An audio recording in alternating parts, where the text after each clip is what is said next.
কিন্তু একজন মানুষ না বুঝে মনে বলছে যে রাজনৈতিক কথা বলবেন না। আমরা কি রাজনৈতিক কোনো কথা শুরু করেছি? আর এই শব্দটার উপরে এত অ্যালার্জি কেন?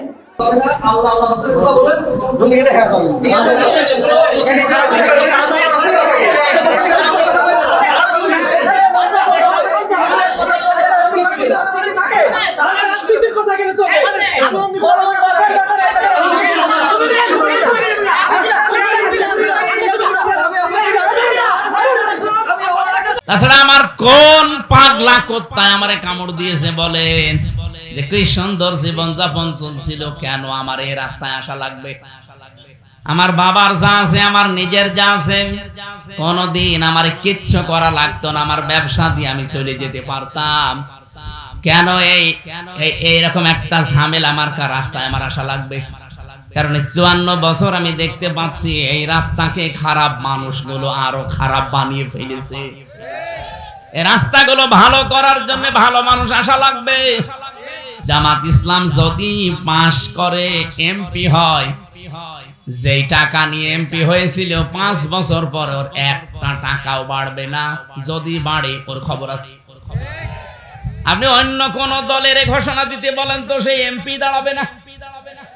আপনি বলেন, এখনো তো 73টা দল আছে, একটা দল এই ঘোষণা দিয়েছে যে যারা 1 কোটি টাকা এখন মালিক তারা এমপি দাঁড়ান, পাস করেন 5 বছর, জানো দায়িত্ব পালন করার পরে 1 কোটি 1 টাকা না হয়, আরো জানো 10,000 কমে যায়।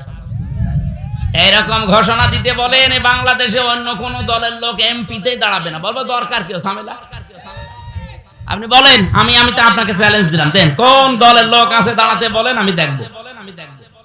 অথচ উনি দায়িত্ব নিয়ে গ্যারান্টি নিয়ে দিয়েছেন, এমনি দেয়নি, কারণ ওইভাবে করে তাদেরকে গড়ে তুলেছেন। চট্টগ্রামে একটা খাল পরিষ্কার করার জন্য 400 কোটি টাকা চেয়েছিল ওখানে যারা দায়িত্বে আছে। 400 কোটি বলেছিলে খালটা পরিষ্কার করে দেব। বাংলাদেশ জামাত ইসলামের ওখানে সাবেক একজন এমপি আছে, আলহাজ শাহজাহান চৌধুরী হাফিজাহুল্লাহ, উনি বলেছিল 1 টাকাও দেওয়া লাগবে না, শুধু আমি জামাত ইসলাম থেকে 10 টাকা 20 টাকা কালেকশন করে 1 কোটি টাকা আমি এই কাজটা করে দেব। ঠাই করে দিয়েছি, ওরা কমপ্লিট করে দিয়েছে। 1 টাকা রাষ্ট্রের কাছ থেকে নেয়নি, নিজেদের 10-20 টাকা 50 টাকা কালেকশন করা। এটা দেখে আরো অন্তত বাহবা দেওয়া দরকার। সারা দুনিয়ায় প্রশংসায় ভাসতেছে তারা, কিন্তু একটা লোক দেখলাম বলছে না, এ খাল সেরকম পরিষ্কার হয়নি। তোমার কাছে দিলে তুমি তো 400 কোটি টাকায় হাওয়া করে দিবি। যাদের কোনো আলাদা কর্মজীবন নেই, শুধু এই এমপি হওয়া, মন্ত্রী হওয়া, উপজেলা চেয়ারম্যান হওয়া, মেয়র হওয়া, এগুলোই যাদের কর্মজীবন, এরা জীবনেও দুর্নীতি ছাড়া থাকতে পারবে না। আমার আলাদা কর্মজীবন আছে, আমি ব্যবসা করি, আমার ওইটা থেকে অন্তত যা আছে চলে যায়, আমার এগুলো রাস্তায় কোনো দরকার নেই। আর আমি গ্যারান্টিও দিয়েছি আমার আমিরে জামাতের কথার সাথে একত্রতা ঘোষণা করে, আমার যে দায়িত্ব মাথার উপরে দিয়েছে, যদি আল্লাহ আমাকে ওই জায়গায় নিয়ে যায়, 5 বছর পরে আমার যে টাকা আছে আরো 50,000 কমে যাবে, 1 টাকাও বাড়বে না। এই বলেন তো, এই রাস্তায় এসেই আমার কি দুনিয়ার দিক থেকে লাভ হয়েছে না ক্ষতি হয়েছে? আমি দেশে বিদেশে, আমি আকিস গ্রুপের খতিব ছিলাম, কত জায়গায় যেতে পারতাম, টাকা শুধু নাড়তাম। কিন্তু এই ঝামেলা ঘাড়ে নিয়ে যদি আল্লাহ কিছু দিয়েই দেয়, 1 টাকা তো আর মেরে খেতে পারবো না, ওই ওয়াবি খাও ওয়াজের বিনিময়ে খাদ্য খাওয়া লাগে। কিন্তু আমার এই মাঝখান থেকে কি হইলো, এই খালি মানুষের পেছনে দৌড়াদৌড়ি।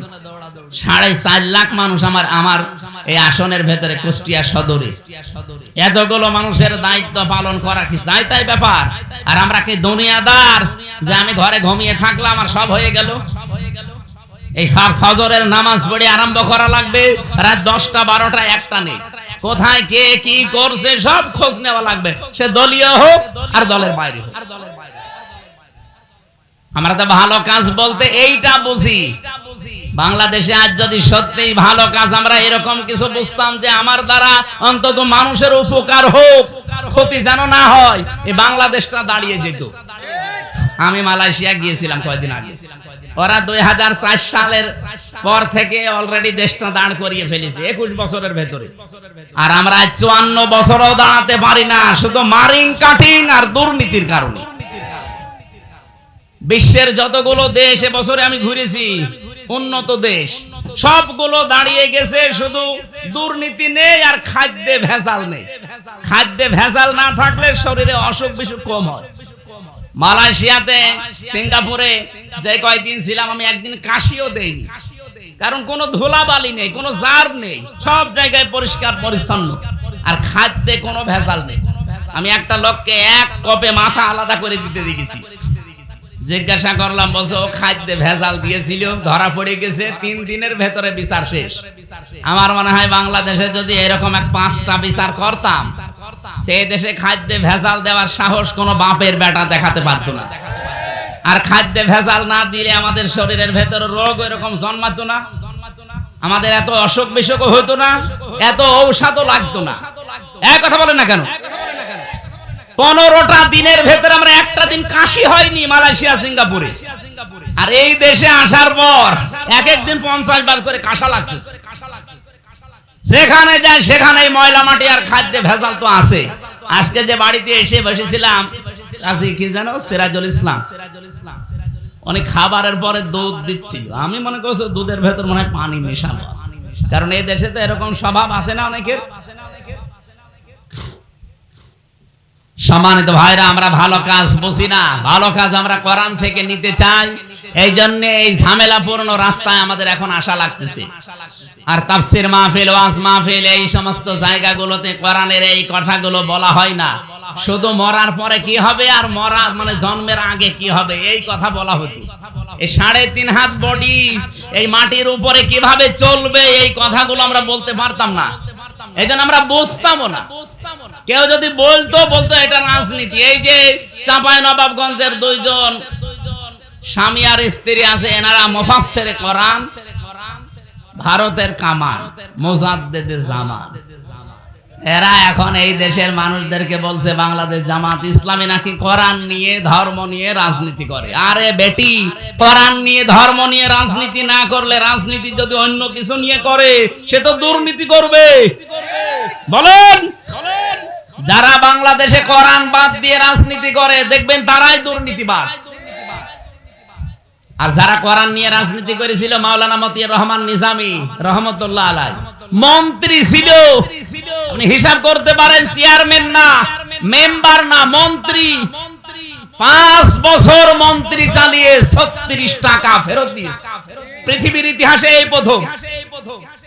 আপনি এর চাইতে আর কি প্রমাণ চান বলেন তো? 5টা বছর 2টা মন্ত্রী চালিয়েছে। টাকা পয়সা আরো তো উল্টাপাল্টা করা দরকার না। বাজেট যা শেষ করে 36 টাকা বেঁচেছিল ওটা রাষ্ট্রকে ফেরত দিয়েছে। এই 54 বছরে আর কেউ বেরিয়েছে? আপনি আর কি দেখতে চান? যে না আমরা আরো দেখবো, কি দেখবেন বলেন? খালি উল্টাপাল্টা যে ফতোয়া দেন। সুযোগ না দিলে কাজ করবে কি করে তারা? আমার মনে হয় মানুষগুলোকে মানুষ বলা ঠিক না, এগুলো ফেরেশতার মতো। 36টা টাকা একে ফেরত দেওয়ার মতো, তাও ফেরত দিয়ে দিয়েছে। আমি নিজে তার একটা টিসিতে ছিলাম, ওটা 2000 সালে। এই মানুষটা একবার এসেছিল ওই সময়। উনি দেখি দুপুরের খাবার, ওরে বাবারে, রাষ্ট্রের পক্ষ থেকে তো কত কিছু করা দরকার, দলীয় পক্ষ থেকে কত কিছু করা দরকার, কেন্দ্রীয় লিডার। আর উনি নিজে বাড়ি থেকে খিচুড়ি রান্না করে নিয়ে এসেছে স্ত্রীর কাছ থেকে টিফিন বাটিতে, ওইটা দেখলাম বের করে খাচ্ছে। বাংলাদেশে এর চাইতে আপনি কি দেখবেন? আর তার বাড়ি এখনো পর্যন্ত এই খড়ের বাড়ি, চারিদিকে দেওয়াল দেওয়া মাটির, আর উপরে খড়, একটা মন্ত্রী। আর বাংলাদেশে আমরা এমন মন্ত্রী পেয়েছিলাম 620টা বাড়ি বানিয়েছে শয়তান। আমি ওইটার সাথে দেখা হয়েছিল চনিকে, মালয়েশিয়া হোটেলে উঠেছিলাম, হোটেল থেকে নেমে নিচে আসলাম, দেখি বসে বসে চা খাচ্ছে। কি এখানে কি বলছো? হুজুর আমি আগেই পালিয়েছি। আপনি পালাইলেন কেন? আপনার না 620টা বাড়ি? বলছে একটাও থাকতে পারি না। এই মালয়েশিয়াতেও বাড়ি বানিয়েছিলাম, এই বাড়ির নাম দিয়েছিল সাহেব পাড়া, কিন্তু তালা লাগানো, যেতে পারে না। এই হোটেলে থাকে, এক এক নাইটের প্রতি নাইটের বিল আসে প্রায় 90,000 টাকা বাংলাদেশের টাকা। কয়দিন থাকবেন এইভাবে? বলছে যত টাকা আল্লাহ আমাকে দিয়েছে, আল্লাহ দিয়েছে, ওই টাকাগুলো এখন উনি খাচ্ছে আর ওখানে বসে বসে বিল দিচ্ছে। কি করলেন আপনি 15 বছরে? 620টা বাড়ি বানিয়েছেন, একটা বাড়িতেও থাকতে পারেন না, এখন থাকেন হোটেলে। আর মাওলানা মতিয়ার রহমান নিজামী রহমতুল্লাহ আলাই, কি আলী আহসান মুজাহিদ রহমতুল্লাহ আলাই, এই মানুষগুলো মন্ত্রী ছিল। বাড়ি ঘরের অবস্থা দেখেন। ঢাকাতে তো বাড়ি নেই, পাবনাতে বাড়ি আছে, ফরিদপুরে বাড়ি আছে, নিজেদের গ্রামের বাড়ি খড়কুটা দিয়ে বানানো। আল্লাহর ওলি দেখার জন্য আটরশি যান, আল্লাহর ওলি দেখার জন্য আপনি সেই চট্টগ্রামে চলে যান। আল্লাহর ওলি তো ওই মানুষগুলো যারা সামর্থ্য থাকার পরও দুর্নীতি করে না। বলেন আজকের যিনি দ্বিতীয় বক্তা কি? মাওলানা মাগরিব হোসেন নাকি জানো না? এই মাগরিব হোসেন যদি উনি ইমাম সাহেব মনে করেন, উনি যদি বলে আমি ভালো মানুষ, ঘুষ খাই না, পরে ঘুষ কেটে দেবে, পরে ঘুষ কেউ দেবে জীবনে 1 টাকা। কিন্তু চৌগাছা থানার টিওনো যারা আছেন, ওসি যিনি আছেন, এই জেলার যশোরের এসপি যিনি আছেন, উনি যদি বলে আমি ঘুষ খাই না, ওটা আল্লাহর ওলি। এইরকম মানুষ তো এখন প্রত্যেক জেলায় জেলায় না। আমরা এটাই তৈরি করতে চাই যে মানুষগুলো উল্টাপাল্টা মানুষকে বিভ্রান্ত করার জন্য শুধু এদের উপরে দোষ চাপিয়ে দেন। আর এদের মতো একটা মানুষ খুঁজে বের করেন আপনি। আপনার তো পুরা বডি দুর্নীতিতে পরিপূর্ণ করা, আর এদের ভেতরে একটা টাকা চাঁদাবাজির কোনো মামলা আজ পর্যন্ত হয়নি। সুবহানাল্লাহ বলতে পারেন না? এই যশোরের একজনের বিরুদ্ধে হয়েছিল একবার, কি সাখাওয়াত হোসেন নাকি নাম জানেন, দল থেকে বহিষ্কার করে এখন জেলখানায় পর্যন্ত গিয়েছিল। একটা টাকা দুর্নীতির কোনো কিচ্ছু পাওয়া যায় না, কারণ এই মানুষগুলো দায়িত্ব চেয়ে নেয় না। আমার যে আসনে অধ্যাপক ফরহাদ স্যার, উনি কলেজের অধ্যাপক, হাজার হাজার ছাত্র আছে আমার মতো তার। সেই লোকটা সেই ছাত্র জীবন থেকে রাজনীতি করে আসতেছে, এতদিন পর্যন্ত প্রচার প্রসারণা সব ছিল। হঠাৎ করে উনি অসুস্থ, সিদ্ধান্ত দিয়েছে সংগঠন যে আপনি বসে যান, বিশ্রামে যান। আমির হামজার নাম ঘোষণা দিয়ে দিলাম। আমিও জানি না, উনিও জানেন, হাসি মুখে বলছে অসুবিধা নেই। এর নাম তো সামি'না ওয়া আতানা। অন্য দলের লোক হয়তো যদি বলেন তো আমার মাথা ফাটিয়ে 2-3 ভাগ করে দিত না। আপনি কি ভাবেন? কি খালি বলে এদের আকীদা ঠিক নেই। আকীদার কি পেয়েছেন আপনি? বাংলাদেশ জামাত ইসলামের আকীদা হচ্ছে এই জমিন আল্লাহর, বিধান চলবে আল্লাহ। এর বাইরে যদি জামাত ইসলামের কোনো আকীদা থাকে, ওই রকম জামাত আমি মানি না। যারা জামাতের এখানে আছে জিজ্ঞাসা করে দেখেন তো, জমিন আল্লাহর, আইন চলবে মওদুদির। বলেন। আর আপনি এই কথা বুকে হাত দিয়ে বলতে পারবেন যে জমিন আল্লাহর, আইন চলবে আল্লাহর? পারবেন না। আপনি বলবেন জমিন আল্লাহর, আইন চলবে বাবার। না মানে 15 বছর তো তাই করেছে। টয়লেটের নাম পর্যন্ত দিয়েছে বাবার নামে, বঙ্গবন্ধু টয়লেট। কেন? ওখানে যে আমি জিকির করব। প্রত্যেকটা জিনিসের নাম পাল্টাতে পাল্টাতে একটা জিনিসের নাম রেখেছে। আপনি দেখেন বিমানবন্দরের নামও পাল্টিয়ে দিয়েছে। বিমানবন্দরের নাম দিয়েছে কি? শাহজালাল। কেন আপনি নাম দিতে গেলেন? যে নামটা ছিল, নামটা কি খারাপ? শহীদ জিয়াউর রহমান। বাংলাদেশে ওনার নাম শুনলে মানুষ শহীদ বলে, কারণ আছে। ওনাকেও মানুষ মেরে ফেলেছে, শেখ মুজিবুর রহমানকেও মেরে ফেলেছে। আজ পর্যন্ত কোনদিন শুনেছেন যে শহীদ বঙ্গবন্ধু? কেন বলে না? কেন? কারণ শহীদ হওয়ার জন্য আগে যে কাজগুলো করা লাগে, একটা কাজও তার জীবনে নেই। কিন্তু জিয়াউর রহমানের জীবনে এমন বহু কাজ আমরা পেয়েছি। আরাফাতের ময়দানে লক্ষ লক্ষ জিয়া গাছ লাগিয়েছে, নিম গাছ।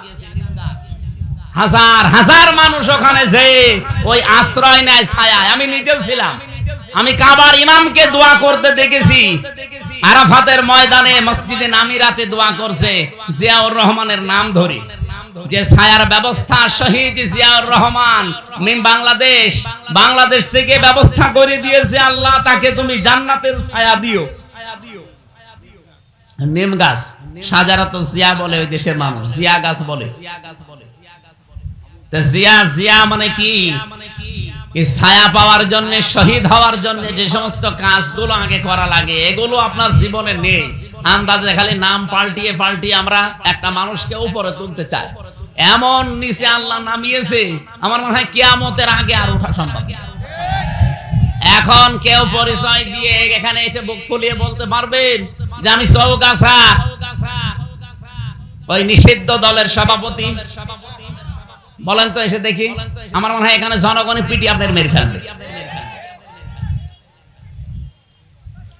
কি কাজ করেছে? আমি একজন মন্ত্রীর সাক্ষাৎকার কালকে একটা ভিডিও দেখছিলাম। সম রেজাউল করিম মৎস্য মন্ত্রী ছিল, পিরোজপুরে বাড়ি।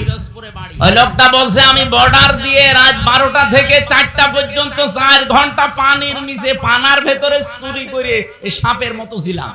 4 ঘন্টা পালিয়ে পালিয়ে বর্ডার পার হয়ে এখন ওখান থেকে অন্য দেশে চলে গেছে। কি এমন কাজ করা লাগবে কেন যে জনগণ দেখলে আপনাকে পিটাবে? বলেন বলেন বলেন।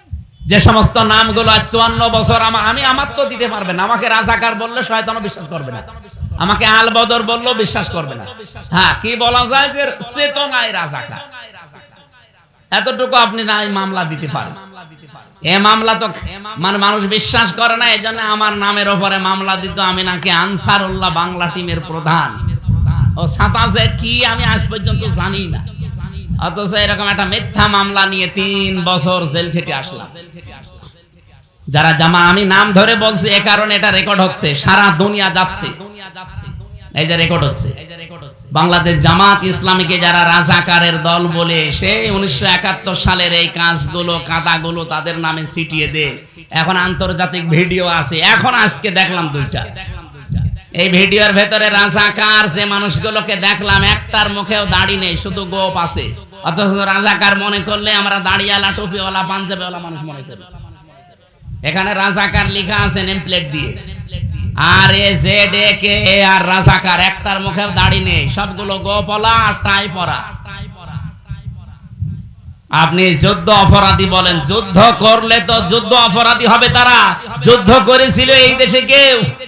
রাজাকারের তালিকা যারা দিয়েছে হাসিনা আর এই মন্ত্রী, আপনি দেখেন 1000-এর উপরে আওয়ামী লীগের, বিএনপির 8000-এর উপরে, 800, জামাত ইসলামের মাত্র 34 জন, 37 জন, তার ভেতরে 13 জন মরে গেছে।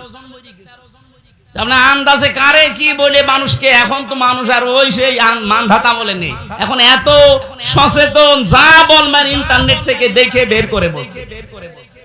ছাত্র দলের একজন সভাপতি আছে বাংলাদেশে, রাকিব নাকি জানো ওনার নাম, ওনার 6-7 সেশন ছিল বিশ্ববিদ্যালয়ে, এখনো সভাপতি। উনি তো আমার চাচারও বড়। উনি সভাপতি হয় কি করে? উনি হয়তো যুব দলের সভাপতি হতে পারে, ছাত্র দলের সভাপতি ওনারে মানায় না। 6-7 সেশন বলছেন, আমারই 9-10 সেশন, আমারও বড়, তার মানে আমার দাদার বয়সী। আর সে কাল বক্তব্য দিয়েছে ইসলামী ছাত্র শিবির এরা 1971 সালে ধর্ষণ করেছে। 1971 সালে ছাত্র শিবির বাংলাদেশে ছিল, 6 সালে, 77 সালে। তা আপনি একটু চিন্তা ভাবনা করে কথা বলতে পারেন না? আমার মনে হয় মেয়াদ উত্তীর্ণ গাঁজা খেলেও মানুষ এই কথা বলতে পারে। আমি তো আমাদের কুষ্টিয়ায় গাঁজা খাওয়ার ফ্যাক্টরি আছে না, কোন জায়গা? লালনের মাজার, ওখানে যে দেখবেন মানুষ গাঁজা খেয়ে পড়ে আছে। ওখানে যারা গাঁজা খায় ওরা মেয়াদ উত্তীর্ণ গাঁজা খায় না, মেয়াদ আলা গাঁজা খায়, এই জন্য ওরা ভুল বকে না, এমনি পড়ে আছে। কিন্তু যারা এরকম উল্টা পাল্টা বকে, এই চাঁপাইনবাবগঞ্জের এই 2 জন স্বামী স্ত্রী এবং কিশোরগঞ্জের ফজু বাংলা, চুয়াডাঙ্গার দুদু মিয়া, এই ছাত্র দলের যে ভাই রাকিব ভাই, এরা যা কথা বলে, এদের প্রত্যেকটা কথা শুনলে মনে হয় এদেরকে এই বাইরে রাখলে দেশটা সমস্যা করে দাঁড়াবে, ওদেরকে পাবনায় পাঠানো দরকার। মেয়াদ উত্তীর্ণ গাঁজা খেয়ে এই সমস্ত বক্তব্যগুলো দেওয়া বন্ধ করে। এই দেশটা স্বাধীন করার পেছনে যারা ভূমিকা রেখেছিল সবচাইতে বেশি, 2732 জন মানুষ অলরেডি বিদায় নিয়েছে। অন্তত তাদের স্বপ্নটা বাস্তবায়নের জন্য কিছু করেন, নাই তো নিজের কপালে আগুন লাগাবেন। এই 15 বছর পর তো আল্লাহ হালকা সুযোগ দিয়েছে, এবার যদি হাত ছাড়া করে ফেলেন না, 100 বছরে সুযোগ আসবে না, তখন গোলাম হয়ে বাঁচা লাগবে। আমরা গোলামি করতে চাই না, আমরা গোলাম হতে চাই একজনের। কার? আল্লাহ রাব্বুল আলামিন আমাদেরকে ডাক দিয়ে জানালেন, ওয়াসারিউ ইলা মাগফিরাতিন মির রাব্বিকুম ওয়া জান্নাতিন আরদুহাস সামাওয়াতু ওয়াল আরদ। এই পৃথিবীতে যত নিয়ামত আমি মানুষকে দিয়েছি, সব চাইতে বড় নিয়ামতের নাম আমার ক্ষমা, মাগফিরাত। সুতরাং আমার মাগফিরাত, আমার ক্ষমার দিকে তোমরা দৌড়াও। এই দুনিয়ায় যে লোকটা আল্লাহর ক্ষমা পাবে, মাগফিরাত পাবে, এই লোকটার জীবন সফল। আমাদের পূর্বপুরুষ যারা, আমি বিশেষ করে শহীদ আব্দুল কাদের মোল্লা রহমতুল্লাহ আলাইহির সাথে একজন ছেলে ছিল, ওনার পাশের ছেলে। ওই লোকটা আমার সাথেও 3 বছর ছিল। মাঝে মাঝে আমারে বলতো যে আপনাদের আব্দুল কাদের মোল্লা, এই লোকটা, ওনাকে বলতো যে ভাই, জীবনে যা আমল আখলাক আছে, আমাদের চরিত্র যা, জীবনের এই কাজ কারবার আমল দিয়ে তো জান্নাত পাওয়া সম্ভব না।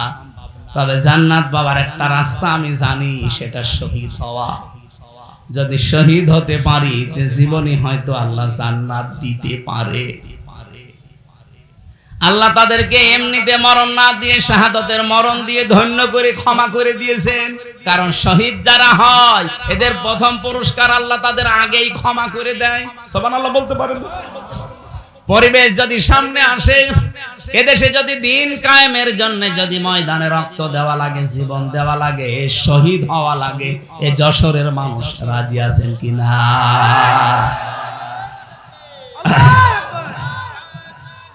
যশোরবাসী, জীবনে আমাদের যা কাজ কারবার, আমল আখলাক, নামাজ রোজা, এ দিয়ে জান্নাত সম্ভব না। জান্নাত পাওয়ার একটাই রাস্তা আছে, আল্লাহ যদি দয়া করে ক্ষমা করে দেয়। আর আল্লাহ ক্ষমা করবে সর্বপ্রথম তাদের, যে মানুষগুলো আল্লাহর রাস্তায় শহীদ হবে। সারা জীবনের জন্য কোরআনের পাখি আল্লামা সাইদি দোয়াই করতেন, আল্লাহুম্মা ইন্নী আসআলুকা শাহাদাতান ফি সাবিলিক। হে আল্লাহ, তুমি যাই করো, আমাকে শাহাদাতের মরণ দিও। আমাদেরও সারা জীবনের দোয়া, যে সাধারণভাবে বিছানায় পড়ে তড়পায়ে মরতে চাই না, মরণ যদি আল্লাহ দাও, শাহাদাতের মরণ দিও। কিয়ামতের দিন যে 4টা কাতার আল্লাহ বানাবে, তার প্রথম কাতারে থাকবে নবীরা, মিনান নাবিয়্যিনা ওয়াস-সিদ্দীকিনা ওয়াস-শুহাদা ওয়াস-সালিহিন। দ্বিতীয় কাতারে থাকবে সিদ্দিকিন। সিদ্দিক কাকে বলে? আমরা অনেকে মনে করি সত্য কথা বললেই মনে হয় সিদ্দিক। না, আমি যে আয়াত পড়েছিলাম সূরা মরিয়মের 41 নম্বর আয়াত, ওয়াযকুর ফিল কিতাবি ইব্রাহিম ইন্নাহু কানা সিদ্দীকান নাবিয়্যা। আল্লাহ বলেন, কিতাবের ভেতরে আমি ইব্রাহিমের আলোচনা তোমাদেরকে শোনালাম, স্মরণ করো। কারণ সে ছিল আমি আল্লাহর কাছে সিদ্দিক এবং নবী। সিদ্দিক কি? ইব্রাহিম নবী আমাদের জাতির পিতা, তিনি সিদ্দিক হয়েছিলেন এই কারণে সত্যকে নিয়ে অনুসন্ধান করছিলেন, খোঁজ করছিলেন। সত্য অনুসন্ধান করে খোঁজ করে করে যখন পেয়ে গেলেন, তখন জাতির লোকদেরকে তিনি ঘোষণা দিলেন, ইন্নী ওয়াজ্জাহাতু ওয়াজহিয়া লিল্লাযী ফাতারাস সামাওয়াতি ওয়াল আরদা হানিফা ওয়া মা আনা মিনাল মুশরিকিন। তিনি সত্যকে অনুসন্ধান করে কখনো তারকা, কখনো চন্দ্র, কখনো সূর্য দেখতে দেখতে বললেন, না, সব ডুবে যায়, একটাও আমার মালিক হতে পারে না। আসমান আর জমিনের যিনি উদ্ভাবক, যিনি বানিয়েছেন, আমি তার দিকে আমার চেহারাকে একনিষ্ঠভাবে ঘোরালাম। ও বাংলার মানুষের আজ সেই সময় এসেছে, সত্যকে সত্য অনুসন্ধান করেন। এই দেশে যত মানুষ আমরা বাস করি, কারা সত্যের পক্ষে আছে, কারা সত্যের বিপক্ষে আছে, আপনি কিন্তু নিজে টের পাচ্ছেন। সত্যকে সত্য জানার পরে দ্বিধাহীন চিত্তে কোন পেছনের টান না নিয়ে যারা মেনে নিতে পারে, তারাই হচ্ছে আল্লাহর কাছে সিদ্দিক। আমার কথার অর্থ বুঝেছেন কিনা বলেন তো? সত্যকে সত্য জানার পরে কোনো প্রশ্ন করা যাবে না। হযরত আবু বকর যেমন সিদ্দিক ছিলেন, মেরাজের কাহিনী আবু জেহেল বিশ্বাস করে নাই, হযরত আবু বকর বিশ্বাস করার পরে নবীজি বললেন, কোন প্রশ্ন ছাড়া এত বড় ঘটনা তুমি বিশ্বাস করে নিলে, আজকে থেকে তোমারে আমি খালি হাতে ফেরত দেব না। আজকে তোমারে আমি একটা লকব দিয়ে দিলাম, তুমি আবু বকর সিদ্দিক। এই জন্য কিয়ামতের ময়দানে যারা আবু বকর সিদ্দিকের সাথে ওই কাতারে উঠতে চান, বাংলাদেশে আজ সত্যকে সত্য জানার পরে আর পিছু টান দেওয়া যাবে? বলেন বলেন, কোন প্রশ্ন করা যাবে না। দ্বিধাহীন চিত্তে সত্যকে মেনে যারা চলবে তারা আল্লাহর কাছে সিদ্দিক। আল্লাহ যেন আবু বকরের কাতারে আমাদেরকেও দাঁড় করিয়ে দেন, বলেন আমিন। আপনি হিসাব করে দেখেন, তার 63 বছরের জীবনে এই যে 17 বছরে তিনি একটা দল বানিয়েছিলেন হেলফুল ফজুল, এই সংগঠনের মাধ্যমে তিনি চেষ্টা চালিয়েছিলেন শান্তি দেওয়ার জন্য। এটার নামই হচ্ছে শান্তির সংঘ। 23 বছর একাধারে চেষ্টা চালালেন এই সংগঠন দিয়ে, কিচ্ছু করতে পারেন, ফল হয়েছিল জিরো। এই মানুষটাই 40 বছরে কোরআনে কারিম হাতে পেয়ে 63 বছর, তার মানে 23 বছর। আগের 23 ফল জিরো ছিল, পরের 23-এ কোরআন হাতে নিয়ে তিনি কাজ করেছিলেন, ফল শুধু জিরো না, যারা জিরো ছিল আল্লাহ তাদেরকে হিরো বানিয়েছে। হযরত ওমরের মতো হিরো দুনিয়ায় আসবে আর? বলেন। কোরআনে কারিমের 13টা আয়াত আল্লাহ তার নামে নাজিল করেছেন তার সিদ্ধান্তের উপরে, সুবহানাল্লাহ বলেন। কোথায় পৌঁছেছিল সেই লোকটা, অথচ তিনি জিরো ছিল, টপ টেরর ছিল, টপ টেরর, শীর্ষ সন্ত্রাসী। এত বড় মানুষ যার নাম শুনলে মানুষ ভয়ে পানি খেত। ওই জামানায় আমরা হাদিস পড়ে দেখেছি, কোন মানুষ যদি খাবার না খেত, বাচ্চারা মায়েরা বলতো হা হোনা ইয়াতি ওমর, ওমর আসতেছে। ওমরের নাম শুনলে ভয়ে খাবার খেয়ে ফেলত। কিরকম ডেঞ্জার মানুষ ছিল বলেন তো। এই মানুষটা কোরআনের কাছে আসার কারণে এমন নরম হয়ে গেছে এই মানুষটা। প্রতিদিন তার জীবনে আমি পড়ে দেখেছি, যেদিন দায়িত্ব পেয়েছেন রাষ্ট্রের, ওই দিন থেকে যতদিন দায়িত্বে ছিলেন কমপক্ষে 5টা কাজ রাতের বেলা ভালো ভালো কাজ করতেন। কি কাজ? ভালো কাজ 5টা কমপক্ষে। যেদিন একেবারেই পারেন না সেদিন 3টার কমে তিনি বাড়ি ফিরতেন না। ভালো কাজ বলতে এখন কি বুঝলেন তাহলে? অনেকে বসে বসে সুবহানাল্লাহ পড়তেন, বলেন বলেন। অনেকে 2 রাকাত নামাজ পড়তেন, কোরআন শরীফ পড়তেন বসে। কি করতেন? ওনার কাছে ভালো কাজ ছিল হচ্ছে মানবতার সেবা। আল্লাহ রাব্বুল আলামিন বলেন, ফাক্কু রাকাবা ওয়া ইতআমুন ফি ইয়াউমিন যী মাসগাবা ইয়াতীমান যা মাকরাবা আও মিসকিনান যা মাতরাবা। হে নবী, এই মানুষগুলো ফালাকতাহামাল আকাবাতা ওয়া মা আদরাকা মাল আকাবা, এরা গিরিপথে যেতে রাজি না। এরা এই কঙ্কট মুহূর্তের বিশাল কঠিন এই পথ পাড়ি দিতে তারা রাজি না। আপনি কি জানেন এই আকাবা এটা কি? এই কঙ্কটময় অথবা গিরিপথ এটা কি আপনি জানেন? রব্বুল আলামিন নিজে ব্যাখ্যা করছেন, যেহেতু এই পথটা কঠিন এবং গিরিপথ আমি নাম দিয়েছি, সবাই পথে আসতে চায় না। ফাক্কু রাকাবা, এটা হচ্ছে দাসত্ব মুক্তি করা, দাস মুক্তির পথ। এটা গিরিপথ, এটা কঠিন পথ, এটা জান্নাতে যাবার পথ। হযরত ওমর এটা বুঝেছিলেন। আমার তো মনে হয় আজটা পড়ার পর এই বাংলাদেশে যারা একামতে দিনের দায়িত্ব পালন করে, আপনি রাগ করলে এইটাই সত্য কথা, এই মানুষগুলোই মানুষকে মানুষের দাসত্ব থেকে, গোলামি থেকে মুক্ত করার জন্য জান প্রাণ দিয়ে কাজ করছে। আপনি একটু ভেবে বলেন,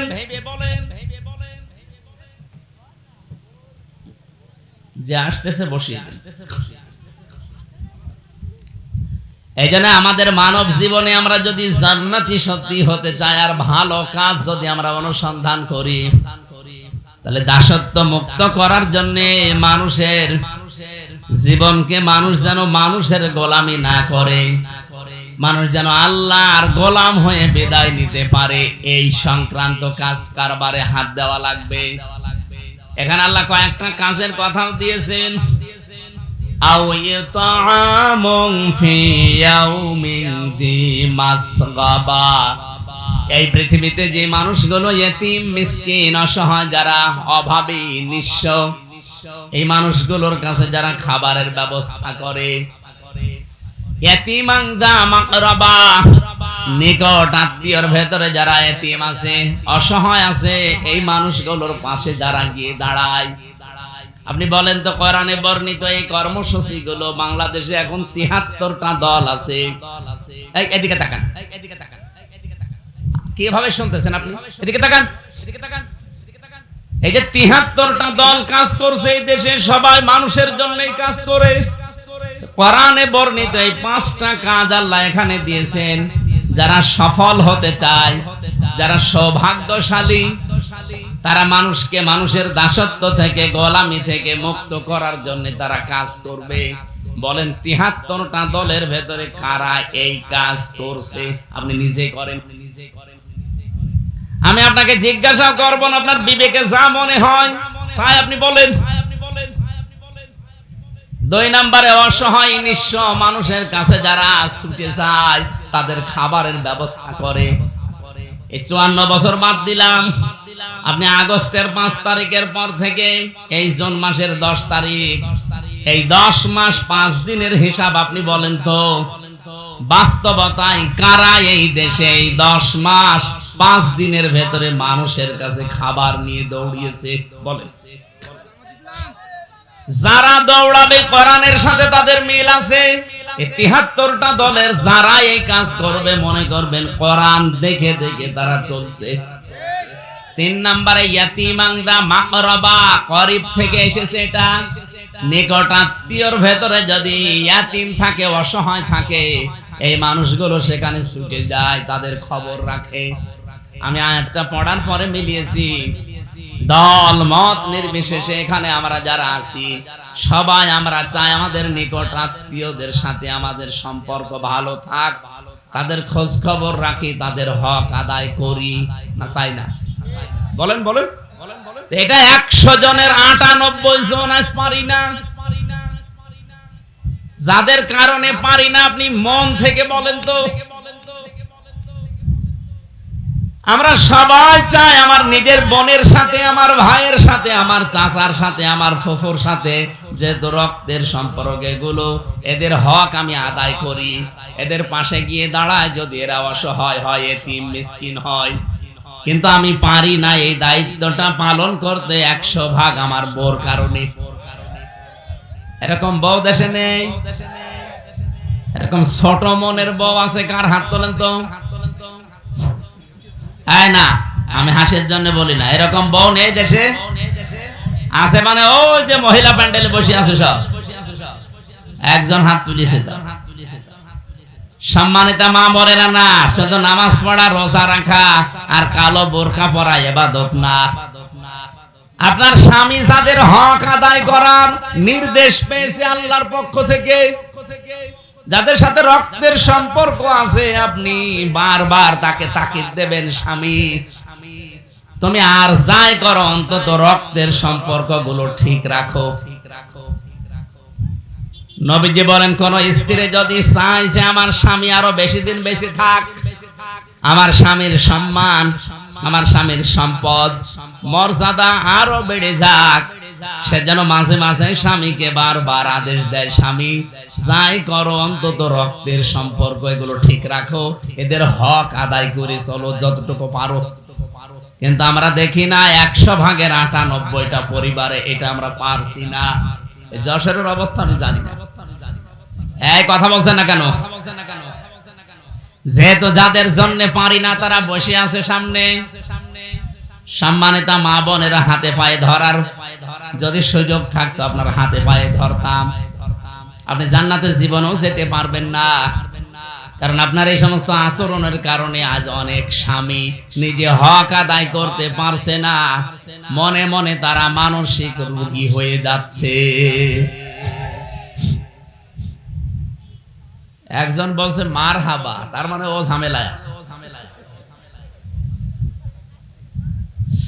আপনি দেখেন খাদিজাতুল কুবরা রাদিয়াল্লাহু তাআলা আনহা, নবীজির স্ত্রী, জীবনে আমি তার পড়ে দেখেছি, পুরা জীবনে কোনোদিন এক ওয়াক্ত নামাজ পড়েননি, একটা রোজা রাখেননি কোনোদিন, জীবনে একদিনের জন্য পর্দায় ছিলেন না, কোন দিনের জন্য একবার হজও করেননি, একটা টাকা যাকাতও দেননি। অথচ আল্লাহ নিজে তাকে সালাম দিয়েছেন জিবরাইলের মাধ্যমে এবং জান্নাতে একটা ঘর বানিয়ে তার জন্য সুসংবাদ পাঠিয়েছেন।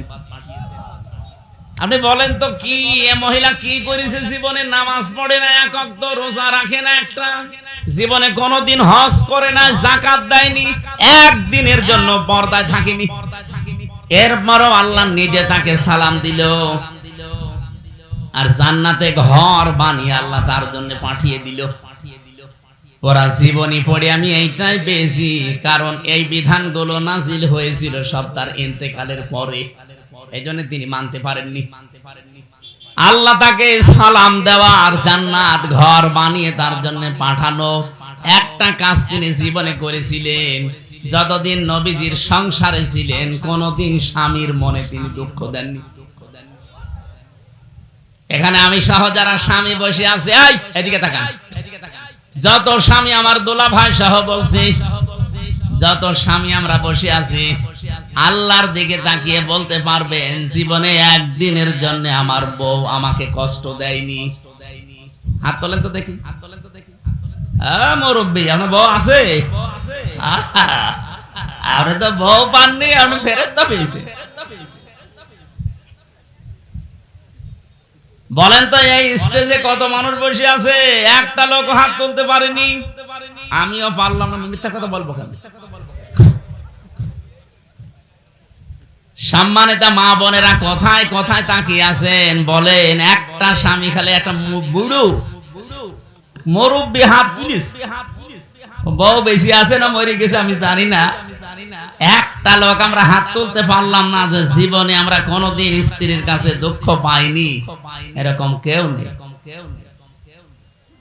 অথচ খাদিজাকে সালাম দিয়েছে আল্লাহ, জান্নাতে ঘর বানিয়ে পাঠিয়েছে একটা কারণে, তিনি তো নামাজ পড়তে পারেননি, রোজা রাখেননি, একদিনে পর্দায়ও থাকেননি, কারণ এই বিধানগুলো নাজিল হয়েছিল সব তার মরে যাওয়ার পর, ইন্তেকালের পর। কত বড় দামি জায়গা এটা, এই জায়গাটা আজ নষ্ট করছেন আপনারা। একটু মনটা উদার করতে পারেন না? আপনার এই ন্যারো মাইন্ডের কারণে হাজারো স্বামী আজ মানসিক রোগী হয়ে আস্তে আস্তে মরে যাচ্ছে। কিছু বলতেও পারি না, কিছু বললে তো আবার মামলা হয়ে যাবে। নারী নির্যাতনকারী মামলা দেশে হয়, পুরুষ নির্যাতনকারী মামলা আছে, এইটা হওয়া দরকার। চাচা এর সাথে কি করিয়েছে, যতদিন ছিল অন্তত এই আইনটা পাশ করতে পারত না, যে নারী নির্যাতনকারী আইন যেমন আছে পুরুষ নির্যাতনকারী আইনও বানিয়ে দিলাম। খুব গুরুত্বপূর্ণ জিনিস, এটা সবার দ্বারা সম্ভব না। যেই পরিবারে প্রতি সপ্তাহে অন্তত কোরআনে হাদিসের 2টা করে বৈঠক করা হয়, সপ্তাহে 2টা না হলেও 1টা করে করা হয়, ওই পরিবারটা এভাবে গড়ে ওঠে। আর এই ট্রেনিং দেওয়া হয় বাংলাদেশ জামাত ইসলামী আর ইসলামী ছাত্র শিবিরে। আপনি বলেন, আমি যে পরীক্ষিত এই জন্য বললাম, প্রতিদিন 9টা করে ঘর পূরণ করা লাগে, এর ভেতরে একটা ঘর আছে পারিবারিক বৈঠক। আপনি সপ্তাহে 2টা করেন কিনা বা টিক মেরে প্রতি মাসে দায়িত্বশীলকে দেখানো লাগবে যে হ্যাঁ আমি সপ্তাহে 2টা বা 1টা করে করি। এটা করবেন আপনার পরিবারে, নিজের ছেলেকে, মেয়েকে, বউকে, এই বেটার বউকে নিয়ে এক জায়গায় বসে আপনি এই কোরআনের অথবা হাদিসের এই দার্সটা দেবেন 15-20 মিনিট, আধা ঘন্টা, 1 ঘন্টা করে। দেখবেন আস্তে আস্তে 2-5 মাস, 6 মাস, 1 বছর পরে এই পরিবার থেকে আপনি আরো সাপোর্ট পাবেন দিনের কাজ করার জন্য। রক্তের সম্পর্ক যাদের সাথে আছে এগুলো আরো অটুট হবে, কারণ তারা জানবে যে এদের সাথে সম্পর্ক রাখলে আমার বাবার সম্মান সম্পদ আরো বাড়বে। সুবহানাল্লাহ বলতে পারেন না? আও মিসকিন আংদা মাতরবা, এই যে তরব থেকে যে মানুষগুলো ধোলা মলিন, যে মানুষগুলো অসহায় নিঃস্ব, যারা কাজ কাম করে ঘর মাক্ত হয়ে গেছে, এই মানুষগুলোর কাছে যারা যায়। আমরা আগস্টের 5 তারিখের পরে দেখলাম বাংলাদেশে একটা বন্যার ঢেউ এসেছিল ফেনীতে। আমাদের পাশের যে প্রতিবেশী, তারা এমন প্রতিবেশী যে আমাদের কোন সময় পানিতে মারে, কোন সময় আগুনে মারে, হয়তো শুকিয়ে ফেলে অথবা ডুবিয়ে দেয়। ওই সময় ডুবিয়ে দিয়েছিল। এদেশের কত মানুষ আমরা দেখলাম টাকা আর বস্তা, কত মানুষের টাকা ব্যাংকে ছাতা পড়ে যায়, অথচ 5 কোটি টাকা নিয়ে সেখানে যে হাজির হবে এরকম মানুষ আমরা পেলাম না। গেছে কে? আমিরে জামাত ডাক্তার শফিকুর রহমান। এ পর্যন্ত পানির ভেতরে নেমে মানুষের বাড়িতে বাড়িতে এমনি মানুষের ভালোবাসা তার উপরে আল্লাহ তৈরি করে দেয়নি। তার এই অ্যাক্টিভিটিস, তার এই কাজ কর্ম দেখে আমার আল্লাহ মানুষের ভেতরে তার প্রতি একটা আলাদা মহব্বত তৈরি করে দিয়েছে। ডাক্তার হাফিজ শফিকুর রহমানকে অনেকেই হয়তো সরাসরি চোখে দেখে নাই, কিন্তু তার প্রতি আলাদা একটা মায়া অনেকের আছে না? এক কথা বলেন না কেন? এটা তৈরি করেছে হামজা। কে? ইন্নাল্লাযীনা আমানু ওয়া আমিলুস সালিহাতি সায়াজআলু লাহুমুর রহমানু বুদ্দা। নিশ্চয় যারা ঈমান আনার পরে ভালো ভালো কাজে আঞ্জাম দেয়, এই যে ভালো কাজ থেকে আমি এই পর্যন্ত এসেছিলাম। ভালো কাজ বলতে আমরা মনে করি জিকির করা, ভালো কাজ মানে মনে করি জুব্বা গায়ে দেওয়া, ভালো কাজ মানেই মনে করি কোরআন শরীফ পড়া না।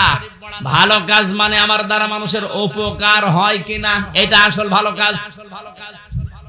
যারা ঈমান আনার পরে ভালো ভালো কাজ আঞ্জাম দেবে, তাদের প্রতি আলাদা এই সৃষ্টি জগতের ভেতরে মহব্বত তৈরি করে দেবে কে?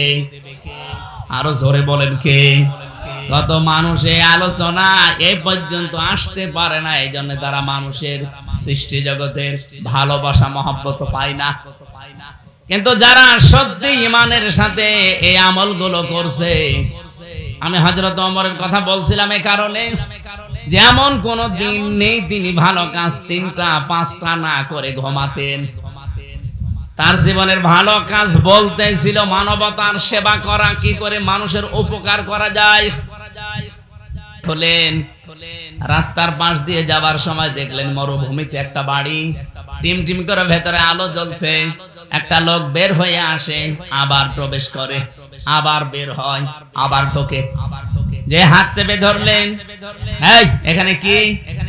লোকটা বলে, পথিক আপনি কে? আমি তো এই বাড়ির মালিক। হযরত ওমর চিন্তা করলেন, কারে ধরলাম। ডাক দিয়ে বলে, কি হয়েছে? বারবার বাড়িতে ঢোকেন আবার বের হন। লোকটা বলে, খলিক কি পথিক, আপনাকে আমি চিনতে পারি না, অন্ধকারে তো বোঝাও যায় না।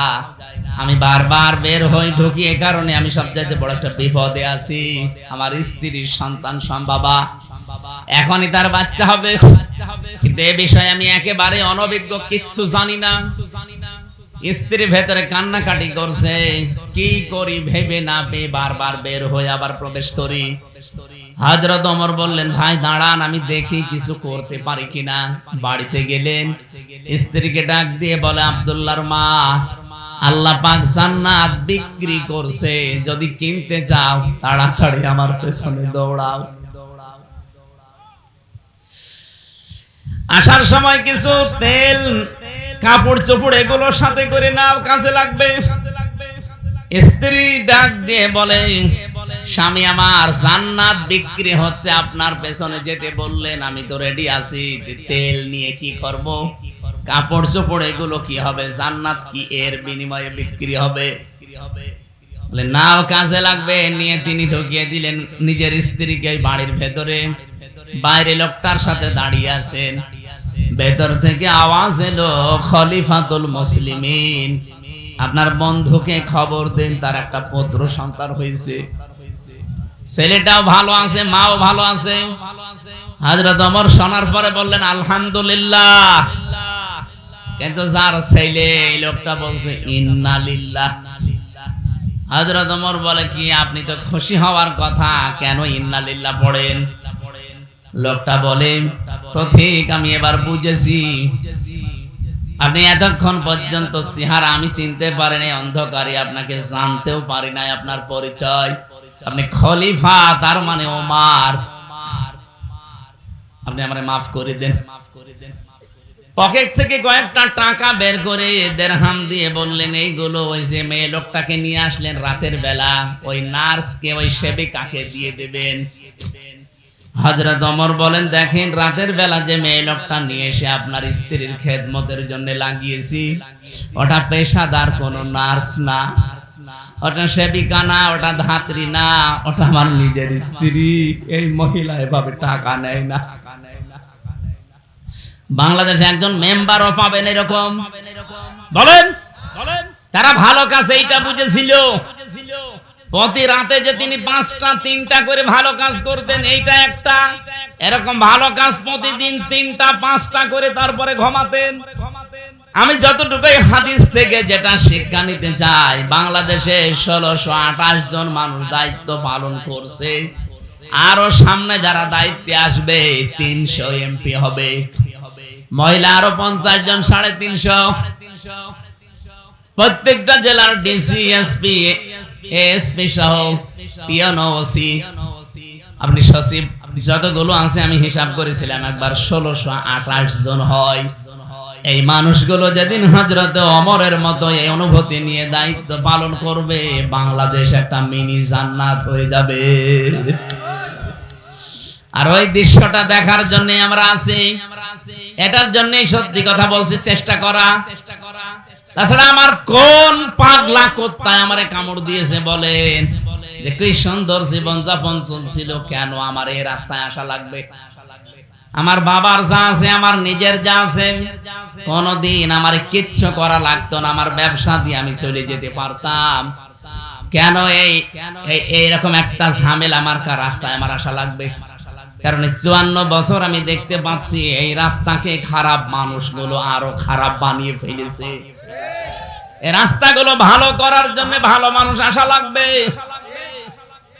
আমিরে জামাত ডাক্তার শফিকুর রহমান উনি অলরেডি ঘোষণা দিয়েছে 300 জন এমপি আমরা তালিকা দিয়ে দিলাম। যদি এরা পাস করে, জামাত ইসলাম যদি পাস করে এমপি হয়, যেই টাকা নিয়ে এমপি হয়েছিল 5 বছর পর ওর একটা টাকাও বাড়বে না, যদি বাড়ে ওর খবর আছে। আপনি অন্য কোন দলের ঘোষণা দিতে বলেন তো সেই এমপি দাঁড়াবে না। আপনি বলেন, এখনো তো 73টা দল আছে, একটা দল ঘোষণা দিয়েছে যে যারা 1 কোটি টাকা এখন মালিক তারা এমপি দাঁড়ান, পাস করেন 5 বছর, জানো দায়িত্ব পালন করার পরে 1 কোটি 1 টাকা না হয়, আরো জানো 10,000 কমে যায়। এরকম ঘোষণা দিতে বলেন, বাংলাদেশে অন্য কোন দলের লোক এমপিতেই দাঁড়াবে না। বলবো দরকার কি ঝামেলা? আপনি বলেন, আমি তো আপনাকে চ্যালেঞ্জ দিলাম, দেন কোন দলের লোক আছে দাঁড়াতে বলেন, আমি দেখবো। অথচ উনি দায়িত্ব নিয়ে গ্যারান্টি নিয়ে দিয়েছেন, এমনি দেয়নি, কারণ ওইভাবে করে তাদেরকে গড়ে তুলেছেন। চট্টগ্রামে একটা খাল পরিষ্কার করার জন্য 400 কোটি টাকা চেয়েছিল ওখানে যারা দায়িত্বে আছে, 400 কোটি বলেছিলে খালটা পরিষ্কার করে দেব। বাংলাদেশ জামাত ইসলামের ওখানে সাবেক একজন এমপি আছে, আলহাজ শাহজাহান চৌধুরী হাফিজাহুল্লাহ, উনি বলেছিলেন 1 টাকাও দেওয়া লাগবে না, শুধু আমি জামাত ইসলাম থেকে 10 টাকা 20 টাকা কালেকশন করে 1 কোটি টাকা আমি এই কাজটা করে দেব। ঠাজ করে দিয়েছি, ওরা কমপ্লিট করে দিয়েছে। 1 টাকা রাষ্ট্রের কাছ থেকে নেয়নি, নিজেদের 10-20 টাকা 50 টাকা কালেকশন করা। এটা দেখে আরো অন্তত বাহাবা দেওয়া দরকার, সারা দুনিয়ায় প্রশংসায় ভাসতেছে তারা। কিন্তু একটা লোক দেখলাম বলছে না, এ খাল সেরকম পরিষ্কার হয়নি, তোমার কাছে দিলে তুমি তো 400 কোটি টাকায় হাওয়া করে দিবি। যাদের কোনো আলাদা কর্মজীবন নেই, শুধু এই এমপি হওয়া, মন্ত্রী হওয়া, উপজেলা চেয়ারম্যান হওয়া, মেয়র হওয়া, এগুলোই যাদের কর্মজীবন, এরা জীবনেও দুর্নীতি ছাড়া থাকতে পারবে না। আমার আলাদা কর্মজীবন আছে, আমি ব্যবসা করি, আমার ওইটা থেকে অন্তত যা আছে চলে যায়, আমার এগুলো রাস্তায় কোনো দরকার নেই। আর আমি গ্যারান্টিও দিয়েছি আমার আমিরে জামাতের এই কথার সাথে একত্রতা ঘোষণা করে, আমার যে দায়িত্ব মাথার উপরে দিয়েছে, যদি আল্লাহ আমাকে ওই জায়গায় নিয়ে যায় 5 বছর পরে আমার যে টাকা আছে আরো 50,000 কমে যাবে, 1 টাকাও বাড়বে না। এই বলেন তো, এই রাস্তায় এসেই আমার কি দুনিয়ার দিক থেকে লাভ হয়েছে না ক্ষতি হয়েছে? আমি দেশে বিদেশে আমি আকিস গ্রুপের খতিব ছিলাম, কত জায়গায় যেতে পারতাম, টাকা শুধু নাড়তাম, কিন্তু এই ঝামেলা ঘাড়ে নিয়ে যদি আল্লাহ কিছু দিয়েই দেয়, 1 টাকা তো আর মেরে খেতে পারবো না, ওই অবিখা ওয়াজের বিনিময়ে খাদ্য খাওয়া লাগে। কিন্তু আমার এই মাঝখান থেকে কি হইলো, এই খালি মানুষের পেছনে দৌড়াদৌড়ি। 4.5 লাখ মানুষ আমার এই আসনের ভেতরে, কুষ্টিয়া সদরে এতগুলো মানুষের দায়িত্ব পালন করা কি চাই তাই ব্যাপার? আর আমরা কি দুনিয়াদার যে আমি ঘরে ঘুমিয়ে থাকলাম আর সব হয়ে গেল? এই ফজরের নামাজ পড়ে আরম্ভ করা লাগবে, রাত 10টা 12টা 1টা নেই, কোথায় কে কি করছে সব খোঁজ নেওয়া লাগবে, সে দলীয় হোক আর দলের বাইরে হোক। আমরা তো ভালো কাজ বলতে এইটা বুঝি। বাংলাদেশে আজ যদি সত্যিই ভালো কাজ আমরা এরকম কিছু বুঝতাম যে আমার দ্বারা অন্তত মানুষের উপকার হোক, ক্ষতি যেন না হয়, এই বাংলাদেশটা দাঁড়িয়ে যেত। আমি মালয়েশিয়া গিয়েছিলাম কয়েকদিন আগে, ওরা 2004 সালের পর থেকে অলরেডি দেশটা দাঁড় করিয়ে ফেলেছে 21 বছরের ভেতরে, আর আমরা 54 বছরও দাঁড়াতে পারি না, শুধু মারিং কাটিং আর দুর্নীতির কারণে। বিশ্বের যতগুলো দেশ এবছরে আমি ঘুরেছি, উন্নত দেশ, সবগুলো দাঁড়িয়ে গেছে, শুধু দুর্নীতি নেই আর খাদ্যে ভেজাল নেই। খাদ্যে ভেজাল না থাকলে শরীরে অসুখ বিসুখ কম হয়। মালয়েশিয়াতে, সিঙ্গাপুরে যে কয়েকদিন ছিলাম, আমি একদিন কাশিও দেইনি, কারণ কোনো ধুলাবালি নেই, কোনো জার নেই, সব জায়গায় পরিষ্কার পরিচ্ছন্ন, আর খাদ্যে কোনো ভেজাল নেই। আমি একটা লোককে 1 কপে মাথা আলাদা করে দিতে দেখেছি, জিজ্ঞাসা করলাম, বলছে ও খাদ্যে ভেজাল দিয়েছিল, ধরা পড়ে গেছে, 3 দিনের ভেতরে বিচার শেষ। আমার মনে হয় বাংলাদেশে যদি এরকম 5টা বিচার করতাম, এই দেশে খাদ্যে ভেজাল দেওয়ার সাহস কোনো বাপের বেটা দেখাতে পারতো না। আর খাদ্যে ভেজাল না দিলে আমাদের শরীরের ভেতরে রোগ এরকম জন্মাতো না, আমাদের এত অসুখ বিসুখ হতো না, এত ঔষধও লাগতো না। এক কথা বলেন না কেন? 15টা দিনের ভেতরে আমরা একটা দিন কাশি হয়নি মালয়েশিয়া সিঙ্গাপুরে, আর এই দেশে আসার পর এক দিন 50 বার করে কাশা লাগতেছে। যেখানে যায় সেখানেই ময়লা মাটি আর খাদ্যে ভেজাল তো আছে। আজকে যে বাড়িতে এসে বসেছিলাম, কাজী কি জানো, সিরাজুল ইসলাম, অনেক খাবারের পরে দুধ দিচ্ছিল, আমি মনে করছি দুধের ভেতর মনে হয় পানি মেশানো আছে, কারণ এই দেশে তো এরকম স্বভাব আছে না অনেকের। সম্মানিত ভাইরা, আমরা ভালো কাজ বুঝি না, ভালো কাজ আমরা কোরআন থেকে নিতে চাই, এই জন্য এই ঝামেলাপূর্ণ রাস্তায় আমাদের এখন আশা লাগতেছে। আর তাফসীর মাহফিল, ওয়াজ মাহফিল, এই সমস্ত জায়গাগুলোতে কোরআনের এই কথাগুলো বলা হয় না, শুধু মরার পরে কি হবে আর মরা মানে জন্মের আগে কি হবে এই কথা বলা হতো। এই 3.5 হাত বডি এই মাটির উপরে কিভাবে চলবে এই কথাগুলো আমরা বলতে পারতাম না, এই জন্য আমরা বুঝতামও না। কেউ যদি বলতো এটা রাজনীতি। এই যে চাঁপাইনবাবগঞ্জের 2 জন স্বামী আর স্ত্রী আছে, এনারা মুফাসসিরে কোরআন, ভারতের কামাল, মুজাদ্দিদে জামান, এরা এখন এই দেশের মানুষদেরকে বলছে বাংলাদেশ জামাত ইসলামী নাকি কোরআন নিয়ে ধর্ম নিয়ে রাজনীতি করে। আরে বেটি, কোরআন নিয়ে ধর্ম নিয়ে রাজনীতি না করলে, রাজনীতি যদি অন্য কিছু নিয়ে করে সে তো দুর্নীতি করবে। বলেন, যারা বাংলাদেশে কোরআন বাদ দিয়ে রাজনীতি করে দেখবেন তারাই দুর্নীতিবাজ। আর যারা কোরআন নিয়ে রাজনীতি করেছিল, মাওলানা মতিয়ার রহমান নিজামী রহমতুল্লাহ আলাইহি মন্ত্রী ছিল, আপনি হিসাব করতে পারেন, চেয়ারম্যান না, মেম্বার না, মন্ত্রী। 5 বছর মন্ত্রী চালিয়ে 36 টাকা ফেরত দিয়েছে, পৃথিবীর ইতিহাসে এই প্রথম। আপনি এর চাইতে আর কি প্রমাণ চান বলেন তো? 5টা বছর 2টা মন্ত্রী চালিয়েছে, টাকা পয়সা আরো তো উল্টাপাল্টা করা দরকার না। বাজেট যা শেষ করে 36 টাকা বেঁচেছিল ওটা রাষ্ট্রকে ফেরত দিয়েছে। এই 54 বছরে আর কেউ বেরিয়েছে? আপনি আর কি দেখতে চান? যে না আমরা আরো দেখবো, তো কি দেখবেন বলেন? খালি উল্টা পাল্টা যে ফতোয়া দেন। সুযোগ না দিলে কাজ করবে কি করে তারা? আমার মনে হয় মানুষগুলোকে মানুষ বলা ঠিক না, এগুলো ফেরেশতার মতো। 36টা টাকা একে ফেরত দেওয়ার মতো, তাও ফেরত দিয়ে দিয়েছে। আমি নিজে তার একটা টিসিতে ছিলাম, ওটা 2000 সালে।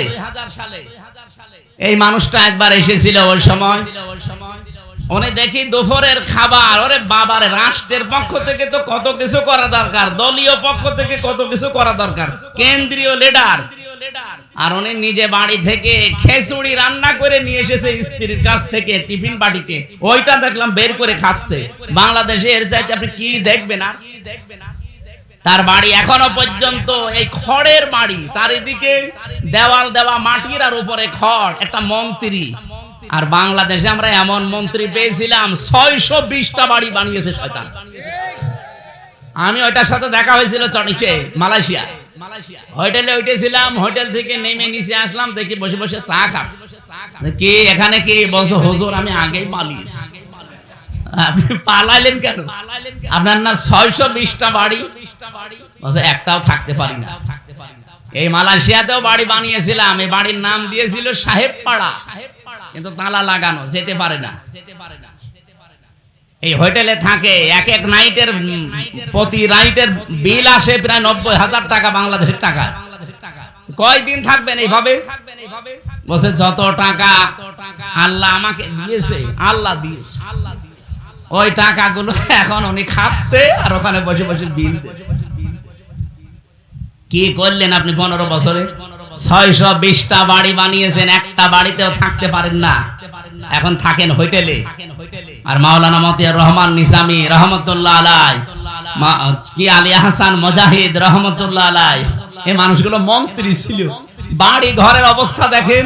ঢাকাতে তো বাড়ি নেই, পাবনাতে বাড়ি আছে, ফরিদপুরে বাড়ি আছে, নিজেদের গ্রামের বাড়ি খড় কোটা দিয়ে বানানো। আল্লাহর ওলি দেখার জন্য আটরশি যান, আল্লাহর ওলি দেখার জন্য আপনি সেই চট্টগ্রামে চলে যান। আল্লাহর ওলি তো ওই মানুষগুলো যারা সামর্থ্য থাকার বড় দুর্নীতি করে না। বলেন